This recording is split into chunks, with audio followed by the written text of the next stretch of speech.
The project one is to share with you that is reduced NAD can reduce mitophagy as a reason to cause garbage accumulation in Alzheimer's disease. And our data enable us to propose that when we are getting older, genetic and non-genetic factors can cause defective mitophagy, driving accumulation of damaged mitochondria.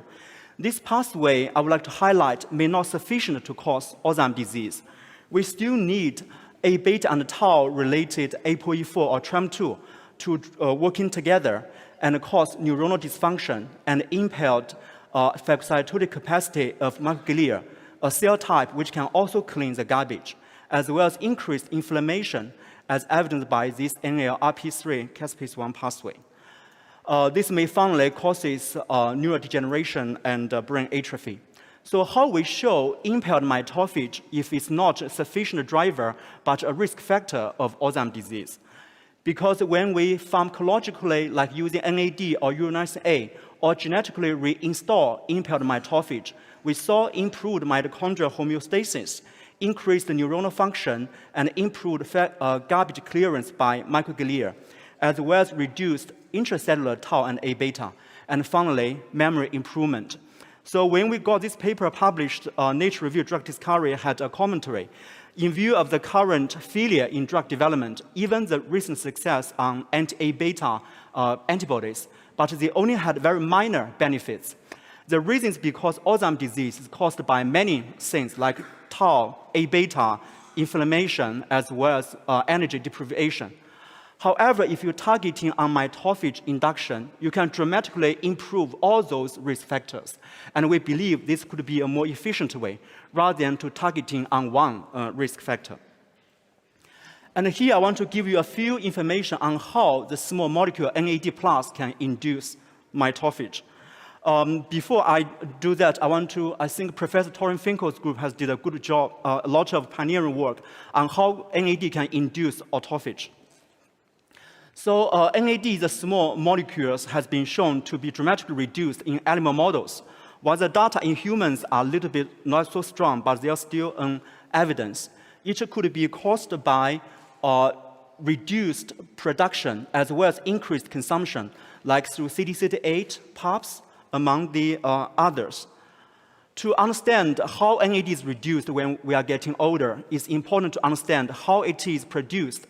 In mammals, there are 3 pathways for NAD production, including the tryptophan-based kinase pathway, which is less efficient and time-consuming.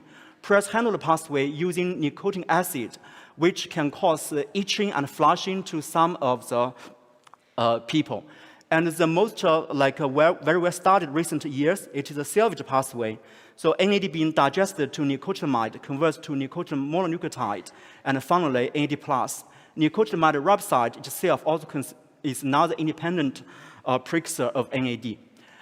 And the current understanding on how NAD contributes to healthy longevity, including its role in DNA repair through the PARPs, as well as by activate as a cofactor for sirtuins involved in metabolism, neuronal plasticity, as well as CD38 among the others. So colleagues in the field have been using NAM, nicotinamide riboside, as well as NMN as a way to boost cellular and tissue NAD. I want to highlight a few of the molecules here, not only NAD+.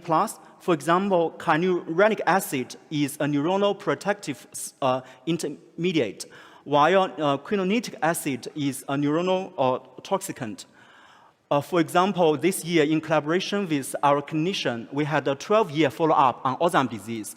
We show, for example, if myself and Morten both got Alzheimer's disease when we are at 60s, if Morten's blood level of cyanuric acid is higher, then he has a lower chance to deteriorate his memory compared to me. So this is a protective one.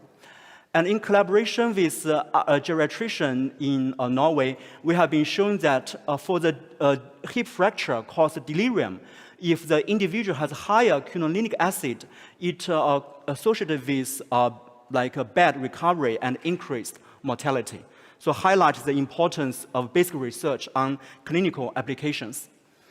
I want to give you a summary on how NAD can induce mitophagy in addition to autophagy, as Professor Tom Finkel reported before. We showed that when we supplement cells and animals with NAD, it increased SIRT1 activity, which increased deacylation of FOXO3, which can transcriptionally upregulate genes involved in autophagy and mitophagy, like LC3 and BNIP3, as well as BNIX. There are many other colleagues who have been showing how NAD can either increase or potentially also inhibit mitophagy, but this one is stronger, so possibly with the final aim, still mitophagy induction. In Norway, we have been very strong in Winter Olympics because it's a country with a lot of snow, and especially for the cross-country skiing. So we have been thinking about if doing exercise plus NAD can even make a better function to treat Alzheimer's disease. And what we have been doing, led by a PhD student, Helin Wang, so we treated the mice with NAD Prix NR, and also forced the mice to do 20 minutes treadmill. And our results showing indeed there was synergistic benefits with a paper in preparation.